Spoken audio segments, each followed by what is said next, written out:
Comfort is killing you. Not dramatically, not obviously, slowly, imperceptibly. Every day you choose ease over challenge, you're weakening.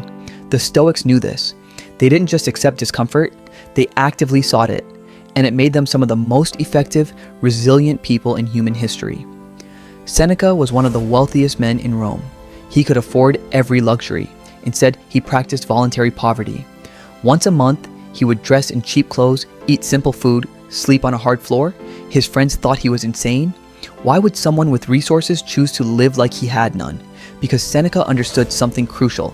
The fear of losing comfort is more painful than discomfort itself. When you're terrified of losing your luxuries, your possessions, your ease, you become a slave to them. You make decisions based on preserving comfort rather than pursuing what matters. You become controllable.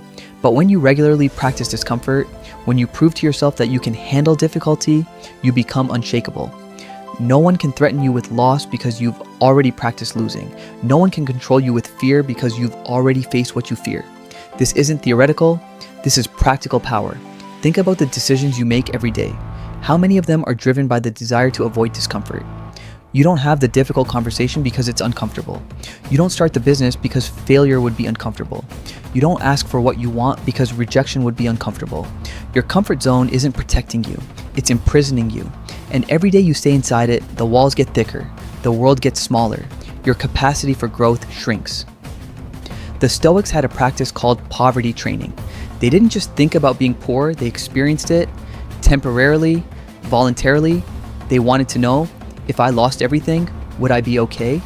And when they discovered they would be, they became free. Free from the fear that controls most people's lives. Marcus Aurelius could have lived in palaces. Instead, he spent years in military camps, sleeping in tents, eating soldiers' rations, leading from the front. Why? Because he knew that soft living creates soft leaders. That if he wanted to demand excellence from others, he had to embody it himself. Here's what happens when you deliberately choose discomfort. You expand your window of tolerance. Right now, you have a range of experiences you can handle comfortably. Anything outside that range triggers stress responses, but that window isn't fixed, it's trainable. Every time you voluntarily do something uncomfortable and survive it, your window expands. Cold showers, hard workouts, difficult conversations, saying no, setting boundaries. Each one stretches your capacity. Each one makes you more resilient. Neuroscience backs this up completely. Your nervous system adapts to stress through exposure. It's called stress inoculation. When you expose yourself to manageable stress regularly, you build actual physiological resilience. Your vagal tone improves, your HPA axis becomes more regulated. You literally become harder to rattle. But most people do the opposite. They avoid everything uncomfortable. They optimize for ease, climate control, food delivery, entertainment on demand. They build a life where they never have to feel uncomfortable, and then they wonder why they feel anxious all the time, why small problems feel overwhelming, why they can't handle setbacks. You've atrophied your discomfort muscles. And just like physical muscles, the only way to build them back is through progressive resistance. You start small and build up. Epictetus was crippled. Some sources say his leg was deliberately broken by his master when he was a slave. He lived with constant physical discomfort, and he used it. He turned it into his greatest teaching tool. He would tell his students, "My leg doesn't bother me because I've accepted it. I can't change it, so I don't waste energy wishing it were different." The same is true for everything outside your control. This is the core of Stoic practice. Distinguish between what you control and what you don't, then focus all your energy on what you control. And the primary thing you control is your response to discomfort. You can't control if it rains, but you control whether you complain about it. You can't control if someone criticizes you, but you control whether you let it destroy your peace. You can't control if the economy crashes, but you control how you prepare and respond. Here's the practice. Start choosing one voluntary discomfort every single day. Take a cold shower. Go for a run when you don't feel like it. Fast for 16 hours. Have the conversation you've been avoiding. Work on the project that scares you. Delete the app that's wasting your time. One deliberate discomfort. Every day, that's all. But do it consistently. Because consistency is what builds resilience. One cold shower doesn't change you. 100 cold showers rewire your nervous system. Seneca wrote, "We suffer more in imagination than in reality." Think about that. Right now, you're probably suffering imagining all the discomforts you might face. The meeting that might go badly. The project that might fail. The conversation that might be awkward. You're experiencing pain from things that haven't happened and might never happen.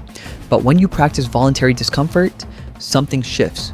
You stop fearing hypothetical pain because you've proven you can handle actual pain. You stop catastrophizing because you've experienced difficulty and survived it. You stop being controlled by what if because you face reality and come through it.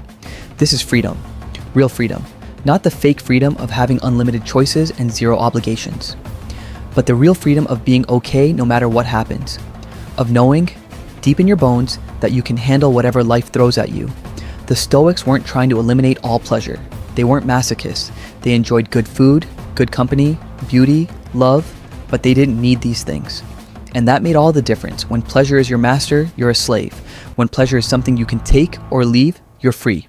Think about your attachments, your phone, your morning coffee, your comfortable bed, your routine, your status, your image. How much of your mental energy goes to protecting and maintaining these things? And what would happen if you lost them? If the answer scares you, you've found your work. Because anything that can be taken from you and destroy your peace is controlling you. The Stoics practiced losing things so that nothing could control them through the threat of loss. Marcus Aurelius watched plague kill millions. He fought wars for decades. He lost children. He faced assassination attempts. And through it all, he maintained his equanimity. Not because he didn't feel pain, but because he trained himself to remain functional despite pain. You can do the same thing. Not by facing plague and war, but by deliberately choosing small discomforts now. Build the muscle, train the nervous system, expand the window, so that when real difficulty comes, and it will come, you're ready. Your challenge. Tomorrow morning, take a cold shower. Start warm, then turn it to cold for the last 60 seconds. It's going to be uncomfortable. Your body will resist. Your mind will give you every reason to avoid it. Do it anyway. Not because cold showers are magical, but because you need to practice doing hard things when you don't want to. You need to prove to yourself that comfort isn't your master, that you can choose difficulty and survive it, that you're stronger than your momentary feelings. This is how Stoics trained. This is how they became unbreakable, not through avoiding difficulty, but through embracing it, through seeking it out, through proving over and over that they were bigger than their circumstances. You are too, you just need to remember it. And the only way to remember is through practice, through voluntary discomfort, through choosing the harder path until it becomes your default, until strength becomes your identity, until nothing can shake you because you've already shaken yourself and stood firm.